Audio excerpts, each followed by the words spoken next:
There is a moment in the life of Jesus so overwhelming, so blinding, so far beyond anything the human eye was made to hold, that the three men who saw it were forbidden to speak of it.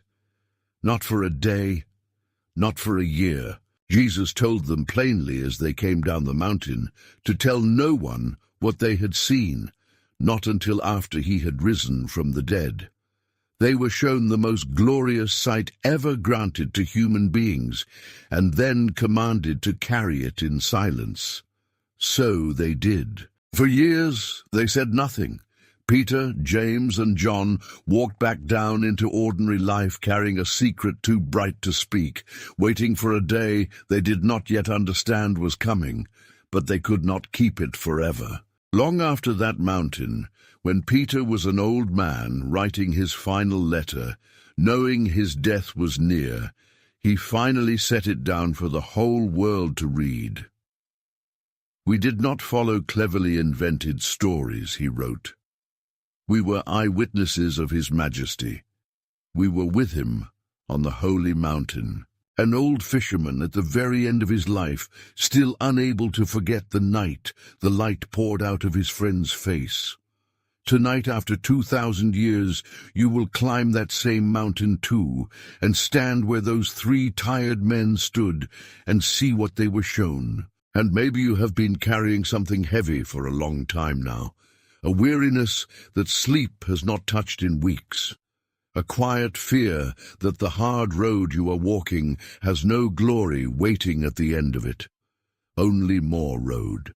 Maybe you have wondered in the dark whether the God you pray to is really as near as you were promised, or whether he has grown distant and dim.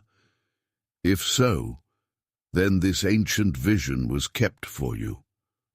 For this night. For the person lying awake in the dark, wondering whether there is any light on the other side of the climb. So close your eyes now. You do not need to watch anything. You do not need to do anything at all. Let the weight of today go. Let your breathing slow. Let your shoulders drop away from your ears. You are safe here. Let this ancient story carry you up the mountain. Let us begin. Chapter 1. Who climbed the mountain that night? Who were the three men chosen to see what no one else would see? Before we climb, let us stand for a moment at the bottom of the mountain and look at the small band of tired travelers gathered there, because to understand the weight of what they were about to witness, you first have to see how ordinary they were. These were not scholars. They were not priests. They did not come from palaces or from schools of philosophy. They were fishermen, most of them, men with rope-scarred hands and sun-darkened faces, men who smelled of salt and smoke, men who had spent their whole lives hauling nets out of a lake in the north of a small and occupied country. Their teacher was named Jesus. For nearly 3 years now, they had followed him from village to village, watching him do things they had no words for. They had seen him touch people no one else would touch, the lepers no one came near, the blind who sat begging in the dust, the children the grown men tried to shoo away. They had watched fevers break at his word and storms fall silent at his voice. They had seen him take a few loaves of bread and a couple of small fish and feed a whole hillside of thousands, until everyone had eaten their fill and there were baskets of pieces left over. And they had gone home each night more bewildered than the night before, lying awake on their mats and wondering quietly among themselves, "Who is this man?" They had no answer. That was the strange thing. They had left their nets and their boats and their father's businesses to follow him, and the longer they followed, the less they were certain who they were following. A prophet? Prophets did not still storms. A king? Kings did not sleep in fishing boats and eat with tax collectors. Something in him kept slipping past every category they tried to fit him into, kept being larger than any word they knew. And so the question followed them from village to village, and up mountain roads, and into their dreams. Who is this man? Breathe. Of all the men who followed him, 3 had been drawn closest. Peter, loud and warm and impulsive, a man who spoke before he thought and loved before he understood. The kind of man who would leap out of a boat to walk on water and then panic halfway there. The kind of man who meant every word he said, even when he could not keep it. James and John, 2 brothers Jesus had nicknamed the Sons of Thunder, fierce and devoted and young, quick to anger and quicker to love, the sort of men who once asked to call down fire on a village that would not welcome them. Not gentlemen, not polished men. Just 3 ordinary, headstrong, deeply human souls, whom Jesus had somehow chosen to keep nearest. These 3 had been with him in rooms the others were not allowed to enter. They had stood in the house of a synagogue leader whose little daughter had died, and watched Jesus take her cold hand and speak, and seen her sit up alive. They had seen things the others had only heard about later around the fire. And now, once again, Jesus turned to these 3, and to them only, and said simply, "Come with me." No explanation, no warning of what they were about to see. Just the quiet invitation he had first spoken to them beside their fishing nets, all those years ago. Come, rest here for a moment. Let that settle into the quiet. I want you to notice something before we take a single step, because it matters more than it first appears. Jesus did not choose the strongest men in the world, or the wisest, or the most learned, or the most deserving. He did not climb the mountain with priests in fine robes, or scholars who had memorized every scroll. He chose 3 ordinary, exhausted, imperfect men who would fall asleep at the wrong moment, men who would argue about which of them was the greatest, men who would deny him and run and hide when the hard hour came. He knew all of that about them already. He knew exactly who they were, every flaw and every failure still to come, and to those very men, knowing everything, he gave the greatest sight ever seen on earth. If you have ever felt too ordinary to matter, too flawed to be chosen, too tired and too small to be trusted with anything holy, then hear this softly tonight. The men on that mountain were exactly as ordinary as you feel, and it was to them, and not to the powerful, that heaven opened. You are not too small for this, you never were. Now the 6 of them, Jesus and his 3, and the wider band left waiting below, had come a long way to reach this place. And the road that brought them here began, some days earlier, with a question no one wanted to answer. Chapter 2. The Question and the Shadow of the Cross. What do you say about a man who feeds thousands and calms storms, and then begins to speak of his own death? Some days before the climb, in a quiet region to the north called Caesarea Philippi, a place far from the crowds of Jerusalem, up where the springs of the Jordan bubbled cold out of the rock, Jesus had stopped on the road and asked his disciples a strange and searching question. He asked it the way a person asks a question they already know the answer to, gently, drawing something out of them that needed to be said aloud. Who do people say that I am? And they told him what they had heard whispered in the villages and markets, the rumors, the guesses, the theories people traded about this teacher who did not fit anywhere. Some thought he was a great prophet come back from the old days. Some thought he was Elijah himself, returned as the scriptures had promised. Some thought he was John the Baptist, the fiery preacher who had recently been beheaded, somehow raised and walking again. Everyone had a theory. No one had the truth. Then Jesus turned the question slowly and directly from the crowds onto the small circle of men standing right in front of him. But who do you say that I am? And it was Peter, of course, who answered first. Peter, who could never keep silent, who felt everything a heartbeat before he understood it, spoke the words that would echo through every century after. "You are the Christ," he said, "the Son of the living God." The Christ, the Anointed One, the one their people had been waiting for across 1,000 years of exile and longing and broken kings. Peter said it out loud on a dusty road to a tired man in traveler's clothes. And he was right. He did not fully understand what he was saying. He could not have, but he was right. Breathe! It was the highest thing anyone had yet dared to say about him. And Jesus received it and blessed Peter for it. But then, in the very next breath, he said something that emptied the joy from the moment entirely. He began to teach them plainly that he must go to Jerusalem and suffer and be rejected by the leaders and be killed, and after 3 days rise again. They did not hear the last part. They could not hear past the word killed. Peter, still glowing from the praise of a moment ago, took Jesus aside and began to rebuke him. "Never, Lord, this shall never happen to you." And Jesus answered him with words so sharp they must have stung for days. "Get behind me. You are thinking the thoughts of men, not the thoughts of God." Rest here for a moment. Imagine the mood among those men in the days that followed. They had just confessed him as the Christ, the anointed king they had waited generations for. And in the same hour he had told them that this king was walking toward a cross. Everything in them recoiled from it. Kings do not die.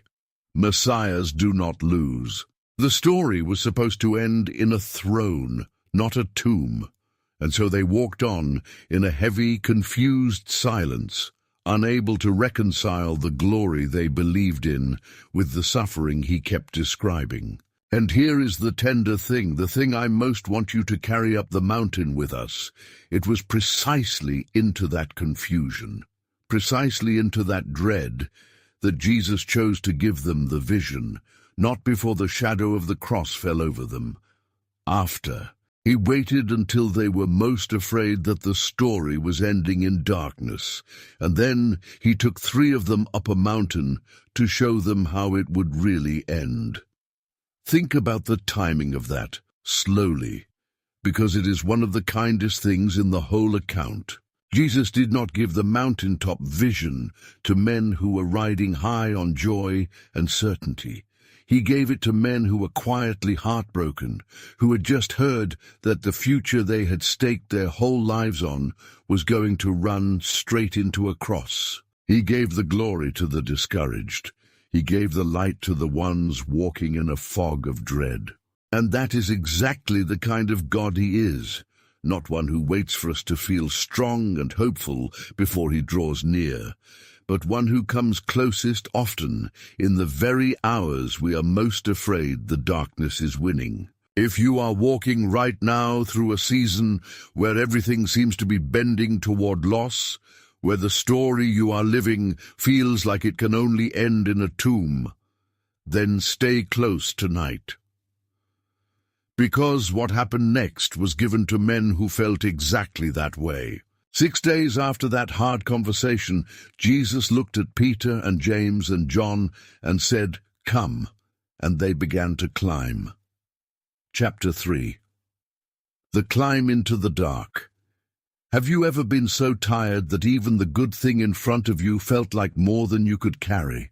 That is where these men were as they climbed.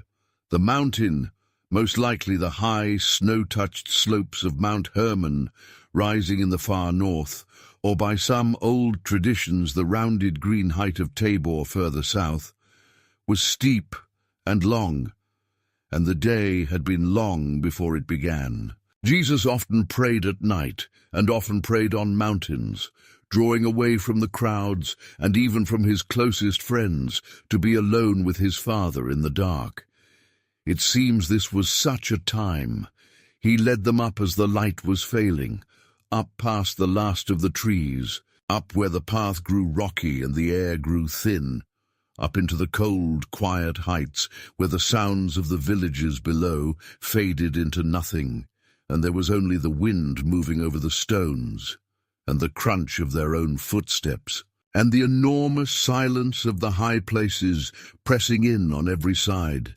There is a particular kind of tiredness that comes at the end of a long climb in the dark. The legs heavy, the breath short, the mind gone quiet and slow. That is the tiredness these men were carrying as they followed Jesus up. They did not know why they were climbing. He had not told them what waited at the top. They simply trusted the one walking ahead of them enough to keep putting one weary foot in front of the other, up into the cold and the dark, on faith alone. Breathe slowly. The old accounts tell us that as Jesus prayed, the 3 disciples grew heavy with sleep. And there is something deeply human in that small detail.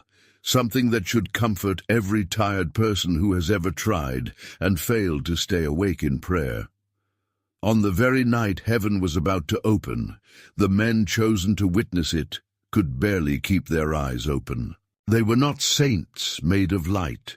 They were exhausted men on a cold mountain, doing their best to stay awake for a teacher they loved, and losing the fight against their own weariness. Rest here for a moment. Let that be a comfort, not a rebuke. If you have ever fallen asleep in the middle of your prayers, if your own tiredness has felt like a failure, like proof that your faith is too weak, like one more thing to feel guilty about as you lie in the dark, then let this ancient picture soften that thought tonight. The men on the holy mountain did the very same. On the single greatest night of their lives, with the glory of God about to break over them, they could not keep their eyes open, and heaven did not withdraw its glory because they were tired. It did not scold them. It did not pass them by and choose someone more alert. It waited for them. It even, in a sense, woke them gently for it, roused them just in time to see. There is such tenderness in that, if you let yourself feel it.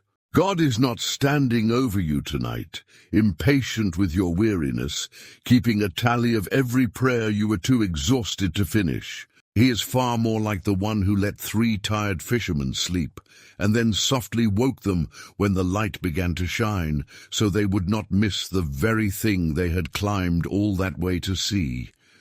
Your tiredness is not a barrier to him. He has never once been put off by it. Let your breathing slow, let your shoulders drop, because as Jesus prayed there in the dark, something began to change. It began quietly at first, a warmth perhaps, a growing brightness at the edges of their heavy, half-closed eyes, a soft glow that they might have mistaken at first for the first hint of dawn, except that it was not coming from the horizon. It was coming from the place where Jesus knelt, a light that did not come from any fire they had lit, for they had lit none, a light that did not come from any moon that had risen, a light with no source they could name, growing steadily brighter, until the warmth of it reached their faces and pulled them fully awake. Something was happening to the face of the man kneeling before them. Something was happening to his clothes, to the very air around him, to the stones and the cold and the dark itself. And the 3 men, blinking, lifting their heads, could only stare, because the light was still rising, and it was coming from him. And one by one, the 3 men blinked awake into a light that would ruin them for every ordinary light for the rest of their lives. They did not yet have words for what they were seeing. In a moment, neither will we. But for now, simply know this. They climbed up an ordinary mountain in the ordinary dark, 3 ordinary tired men, and they were about to see the veil pulled back on who their friend had been all along. Stay with them. The light is beginning to rise. Chapter 4. The face that shone like the sun. How do you describe a light that has no source, a brightness that comes from within a person rather than falling on them from outside? The men who saw it spent the rest of their lives trying, and every one of them reached for the same images and found them not quite enough. Matthew, who heard the account from those who were there, wrote that his face shone like the sun, and his clothes became white as the light. Mark, straining for a comparison, said his garments became dazzling white, whiter than any launderer on earth could bleach them, as if to say, "You have never seen a white like this. Nothing in the world you know can make a white like this." Luke said the appearance of his face was altered, and his clothing became bright as a flash of lightning. Breathe. Try gently to picture it. Not light shining on him, light shining out of him. The face they had watched grow tired at the end of long days. The face they had seen dusty from the road and streaked with sweat and wet with rain. The ordinary human face of the man they ate with and walked with and slept beside. That face was suddenly blazing like the noonday sun, too bright to look at directly, pouring out a radiance that lit the stones and the thin cold air and the three astonished faces watching. Every line of weariness was gone. Every ordinary shadow was burned away. It was the same beloved face they knew, and it was a face they had never truly seen until this moment. And his clothes, his simple traveller's robe, the rough homespun garment stained by the road, had become white beyond white. Not the white of snow, not the white of the finest cloth in the finest market. A white with light in it, glowing as if woven from lightning itself, so radiant that the writers who tried to describe it years later gave up comparing it to anything on earth. Whiter than any launderer could make it, Mark said, as if to admit that no earthly whiteness could even come close. The whole man had become a single blaze of glory, standing there on the mountain in the middle of the night, turning the darkness itself to noon. Rest here for a moment. Let that settle into the quiet. Here is what the church came to understand about that moment, and it is the heart of everything. The light did not come down onto Jesus from somewhere else, the way it had come down onto Moses long ago. Do you remember that old story? When Moses came down from Sinai after speaking with God, his own face shone so brightly that the people were afraid to come near him, and he had to cover it with a veil. But that light was borrowed. It was a reflection, the glow of a man who had stood near a fire, carrying the warmth of it on his skin for a little while before it faded. Moses shone because he had been near the glory. Jesus was different. This light came from inside him. What the three men were seeing on the mountain was not a glory borrowed from heaven and laid over their friend like a cloak. It was his own glory, the glory that had always been his, from before the mountains were made, from before the first morning of the world. It was the glory he had veiled behind ordinary flesh for 30 years and more, folded away, hidden, held back, shining out now for one unguarded moment through the human skin that had been quietly containing it all along. Moses reflected a light from outside himself. Jesus was the light, and for a few minutes on that cold mountain he simply stopped hiding it. For 3 years they had asked, "Who is this man?" Now, for a few blazing minutes, they had their answer, and it was almost too much to bear. The one who had been sleeping in their boats and eating their bread and washing in their rivers, the ordinary man from the ordinary town, had been this all along, this light, this glory, this the whole time, hidden, walking beside them, patient, veiled, in reach of their rough hands. Breathe deeply now, and I want to say something to you directly here in the brightest part of the story, because you may need it more than you know. The glory did not change who Jesus was. It only revealed it. He was exactly as glorious before the light as during it. The men simply could not see it yet, and there is a mercy in that, for every one of us who has felt overlooked and ordinary, who has felt like the plain, tired, unremarkable one that no light ever seems to touch. Glory is not always visible. Sometimes it is only veiled, and the God who hid the light of heaven inside a carpenter's ordinary body knows exactly how to see the hidden worth in you. Even on the nights you cannot see it in yourself, you are not as ordinary as you feel tonight. Not to him, but the three men on that mountain were not alone with the shining Christ for long, because as they stared, two more figures began to appear beside him out of the light. Chapter 5. The two who came back. Who were the two men who stepped out of the glory to stand beside the shining Christ? The disciples did not have to be told. Somehow, in the way of visions, they knew. Standing on either side of Jesus, wrapped in a glory of their own, were two of the greatest figures in the entire history of their people. Two men who had been dead and gone, one of them for the better part of 1,000 years, the other for centuries beyond counting. Men from the old stories.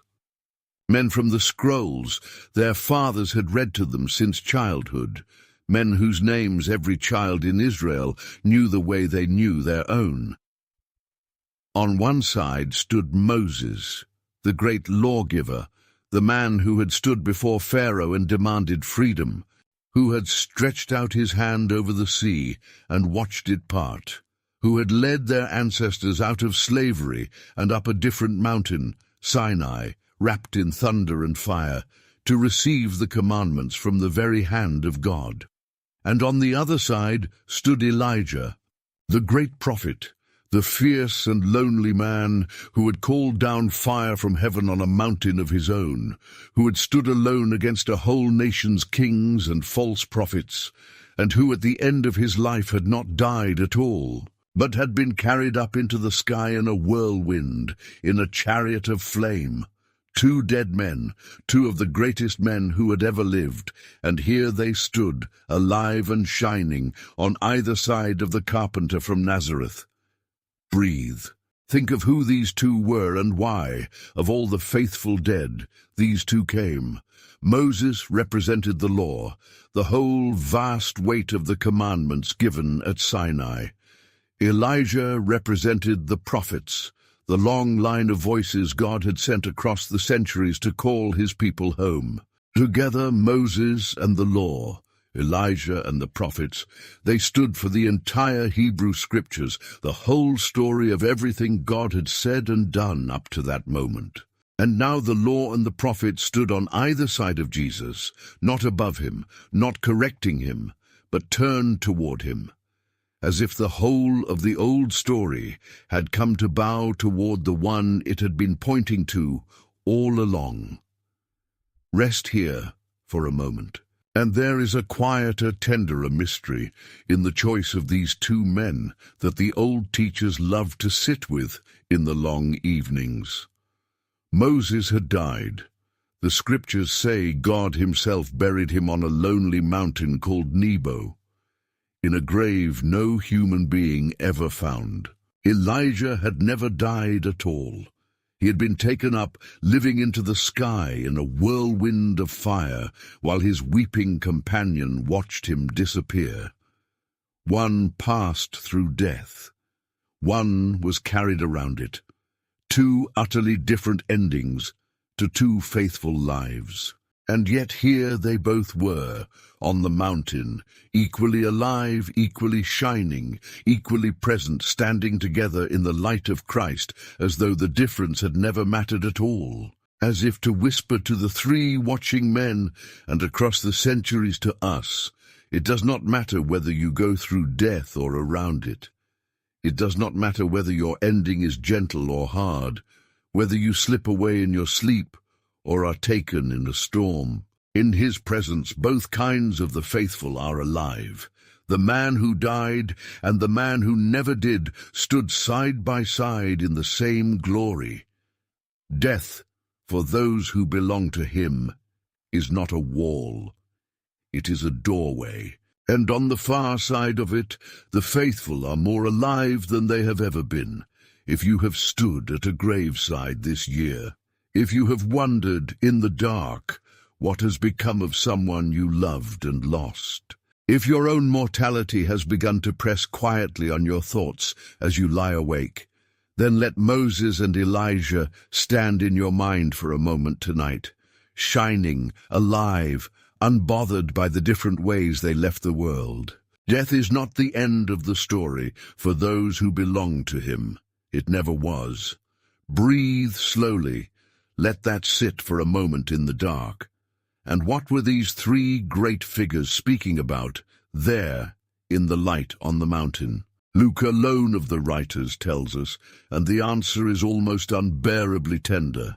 They were speaking of his departure, literally, in the old language, his exodus, which he was about to accomplish at Jerusalem. His death. They were speaking of the cross. Do you feel the weight of that? On the night his own glory shone out undimmed, in the one moment his friends finally saw him for who he truly was, Jesus was not being congratulated. He was not receiving a reward. He was being strengthened for what lay ahead. Moses, who had led one great exodus out of slavery through the parted sea, and Elijah, who had known the loneliness and cost of being God's voice to a people who did not want to hear.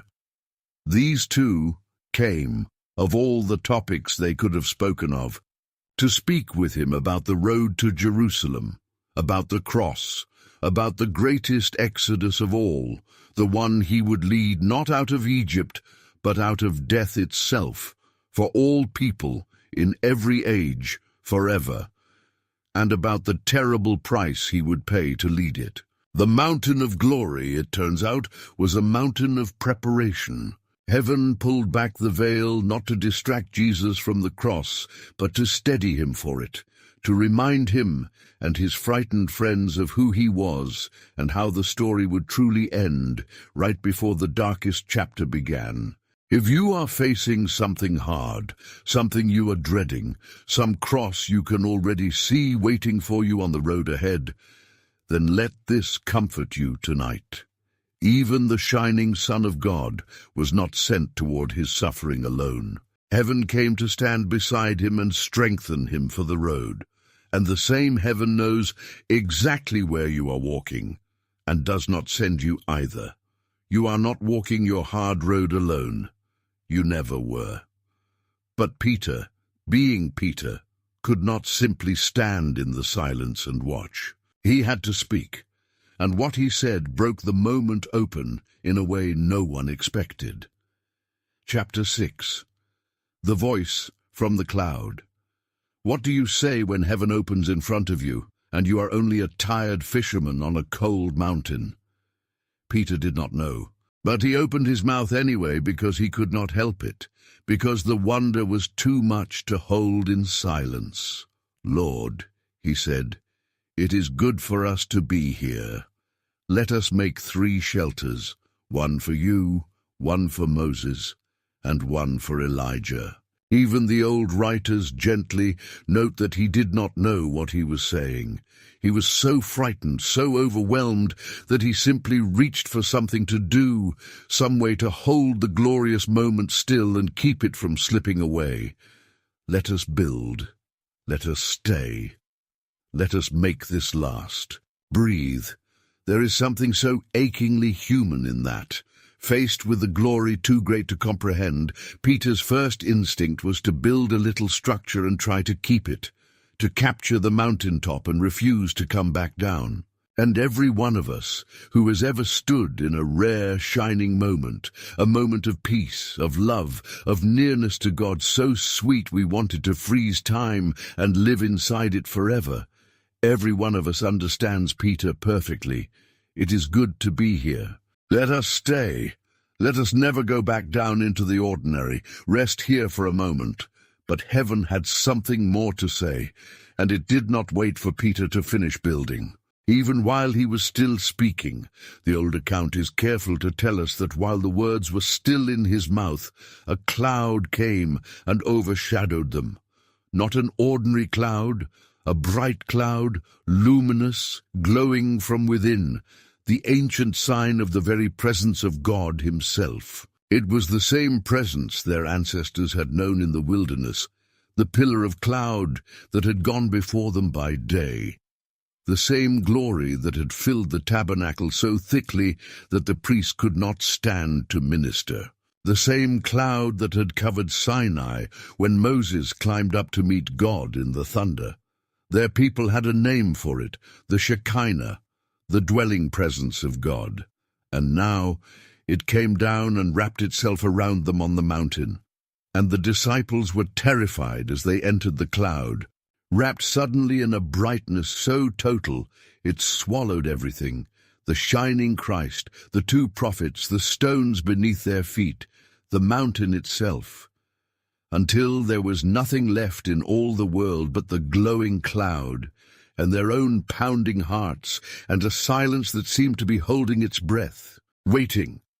And out of the cloud came a voice. Let your breathing slow, let the words come slowly, the way they came to them. This is my Son, the voice said, my beloved Son, in whom I am well pleased.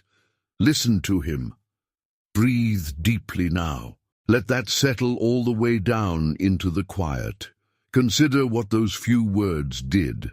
The Father himself, the very voice of God, spoke over Jesus on that mountain. And he did not say, look at how he shines. He did not say, behold his power.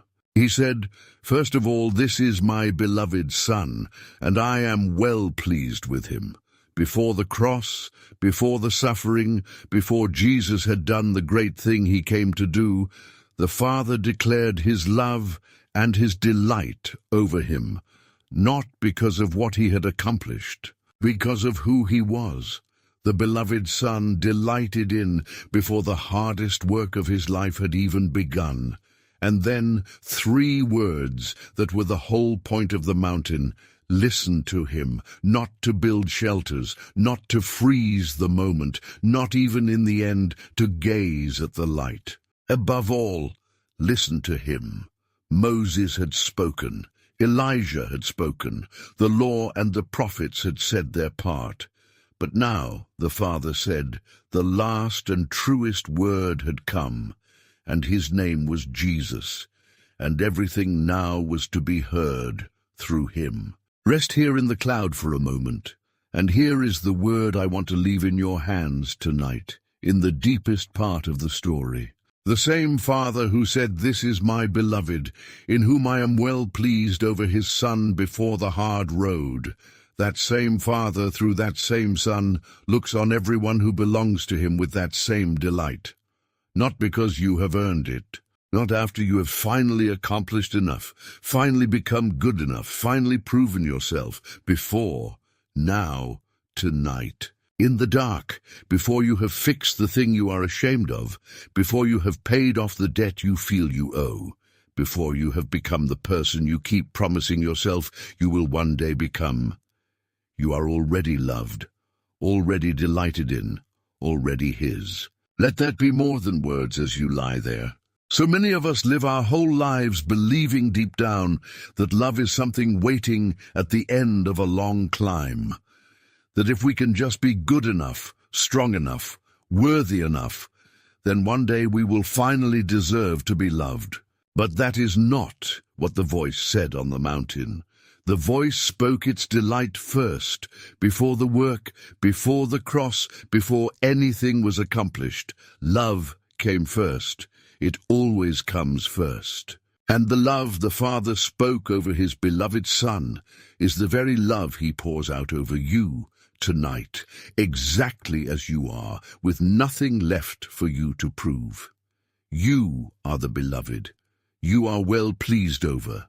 You are held. When the voice had spoken, the disciples fell on their faces in terror, and then a hand touched them, and a familiar voice, the ordinary, gentle, human voice they knew so well, said, "Rise, and do not be afraid." Chapter 7. The Secret. They carried down the mountain, Why were three men shown the greatest sight on earth, and then told to tell no one? When they lifted their eyes, it was over.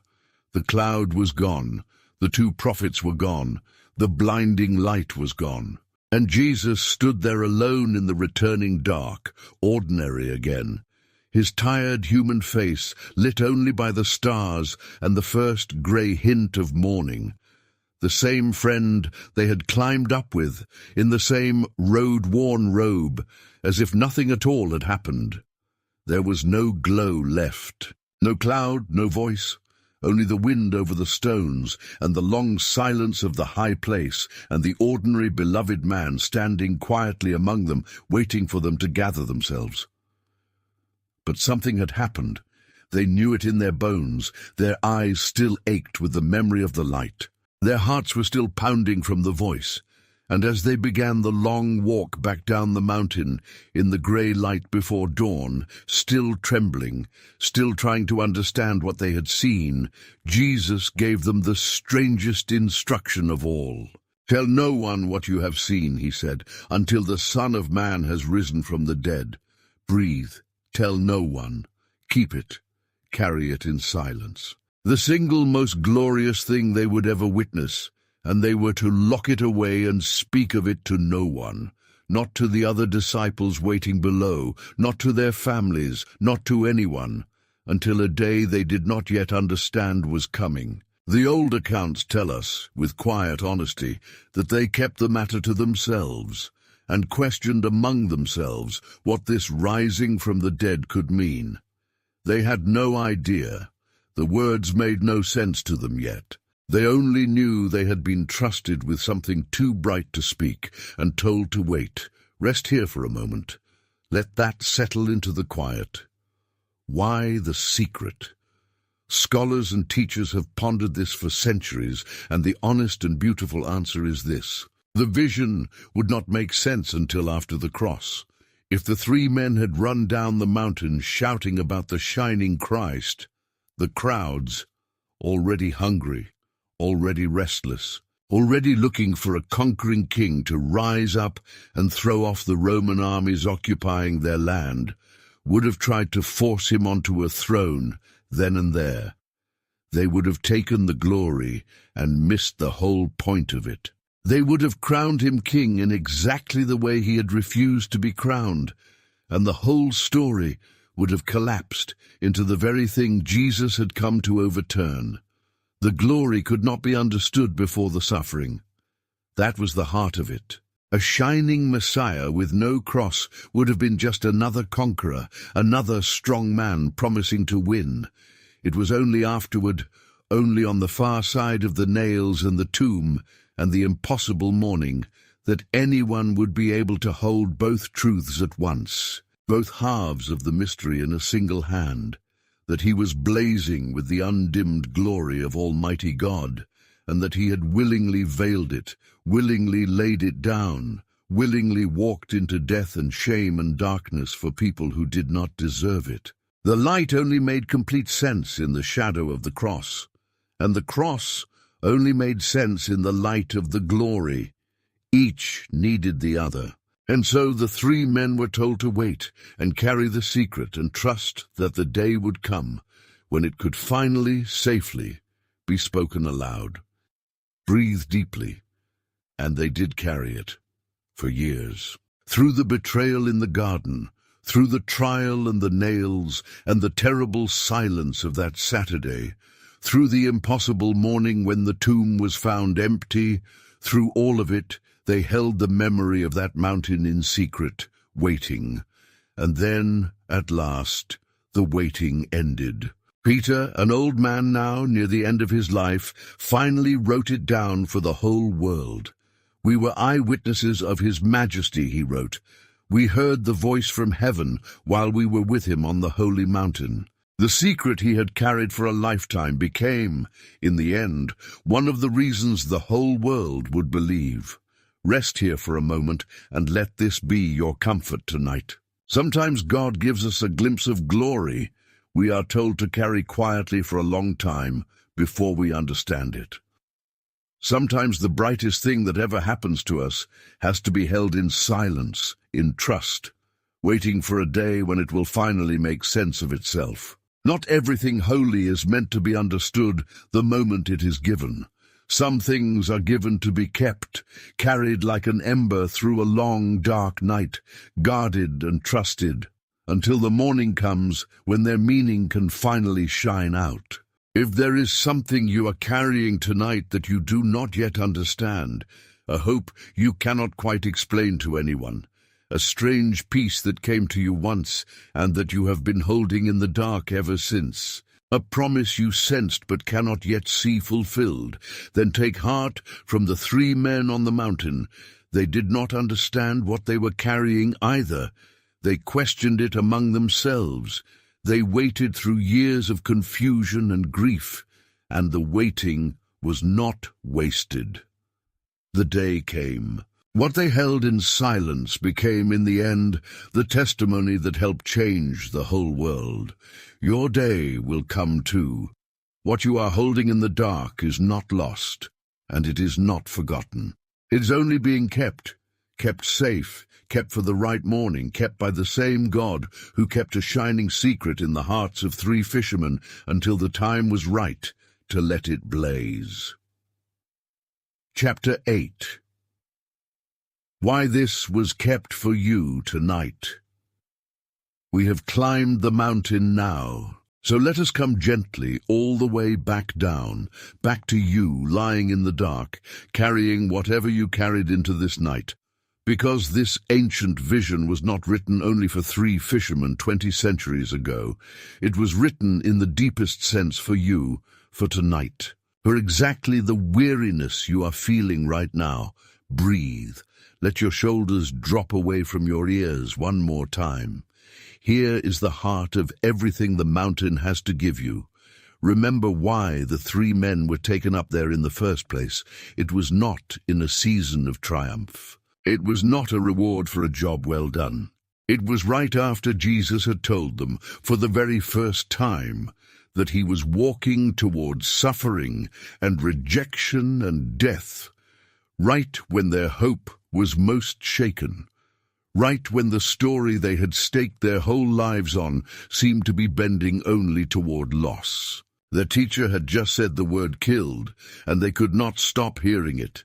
And it was into that fear, into that exact discouragement, that heaven chose to open. The vision was a gift for frightened people who could not yet see how the hard road would end. It was light given to men walking in a fog. It was glory shown to hearts that were quietly breaking. And that is precisely why it was kept across all these centuries for you, because you may be one of those frightened people tonight, walking your own foggy road, quietly afraid of how your story is going to end. If so, then the mountain was always meant for you. So let me leave 2 things gently in your hands as you drift towards sleep. The first is this: the glory was real the whole time, even when it was hidden.